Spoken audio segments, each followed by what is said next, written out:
da abolição da escravidão. Esse museu, portanto, é o resultado daquela pesquisa que foi feita para o livro A Mão Afro-Brasileira. Esse livro também é um livro que, pela primeira vez no Brasil, um livro fazia um levantamento de quem negro foi, de que negro fez nessa história do Brasil, né? Ou seja, todo o significado artístico histórico do Brasil visto através da mão negra. Então, quando em 2004 a então prefeita de São Paulo, Marta Suplicy, falou com o secretário de Cultura da época, Celso Prateski, da vontade de ter um museu afro-brasileiro. E nós fizemos um grupo de pessoas ilustres de São Paulo para trabalhar nessa ideia desse museu, né? E nesse momento eu era secretário municipal de cultura. Então ficou rolando essa história do museu que vinha com esse advento da mão afro-brasileira e da minha coleção.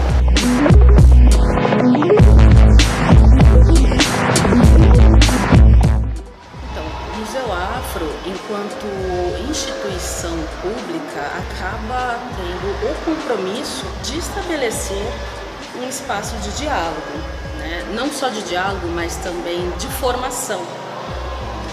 E quando a gente pensa que ele também acaba adquirindo um caráter de representatividade, obviamente a gente também acaba pensando para quem é essa representatividade. Claro que a gente está falando, quando se fala Museu Afro-Brasil, a gente está falando da sociedade como um todo, mas também a gente tem o cuidado de se pensar na juventude, né? E essa juventude, obviamente, é a juventude negra, né? Se pensar o quanto é significativo você tirar do anonimato, né, toda uma construção que não é só de luta, mas também é de contribuição para essa concepção do que é ser cidadão brasileiro. Então, acho que caminha pensando nessa ampliação, né, de valores mesmo, né, que não é só valores culturais, mas também valores sociais. Então, enquanto instituição pública, eu acho que acaba sendo este o foco principal.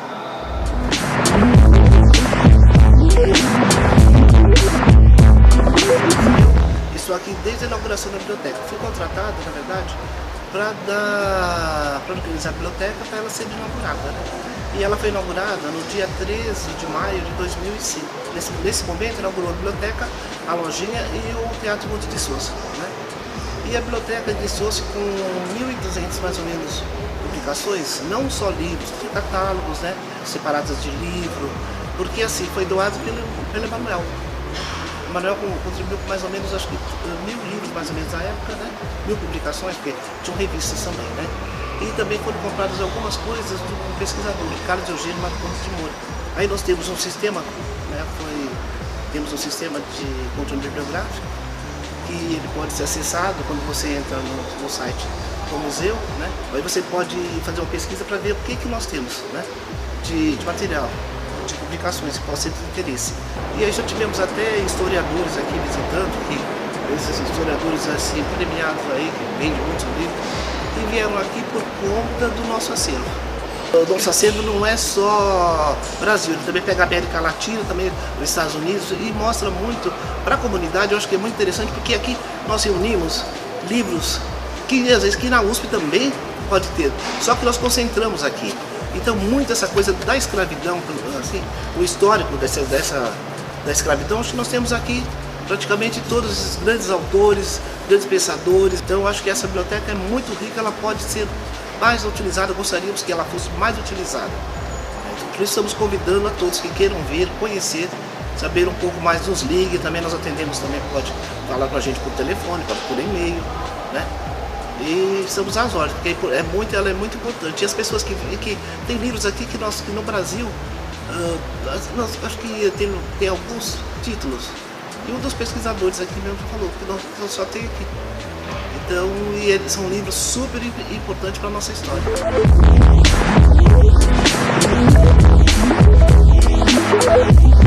Já houve um outro impacto anterior em que nós perdemos 25 funcionários.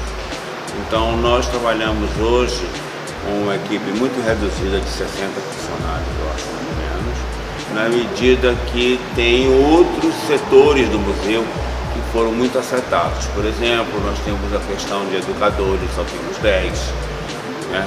Na questão da conservação do museu, dos guardas de acervo, quer dizer, todo o complexo museológico, de uma certa forma, menos 25 pessoas, foi muito difícil. Esse corte seria, então, o fim do museu. Foi quando exatamente a sociedade civil se organizada, lutou, e falou e se manifestou para que o Doria voltasse atrás, junto também com a Abraoschi, que é a associação que administra as associações de museus de São Paulo. Então, voltou-se atrás e voltou-se àquela velha história daquele dinheiro que a gente tem, mas que não pôde recuperar aqueles 25 que se perdeu no passado.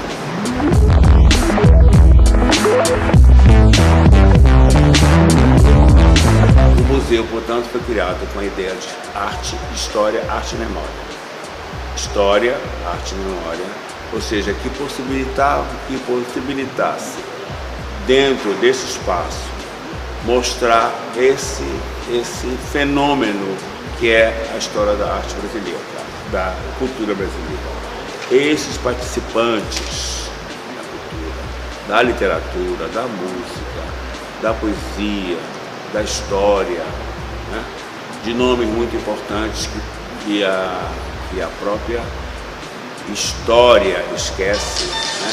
Que não está incluído nos livros de história do Brasil, que estão excluídos, e quando se fala em negro sempre se fala na escravidão, mas se esquece dos pintores desde o século XVIII, se esquece dos pintores do século XIX, se esquece dos homens, o primeiro psiquiatra brasileiro, que é o negro, Juliano Moreira, o primeiro editor brasileiro é um outro negro chamado Paulo Brito, o primeiro escritor brasileiro também é um negro chamado Machado de Assis, o primeiro escultor brasileiro também é outro negro chamado Aleijadinho, ou Antônio Francisco de Lisboa.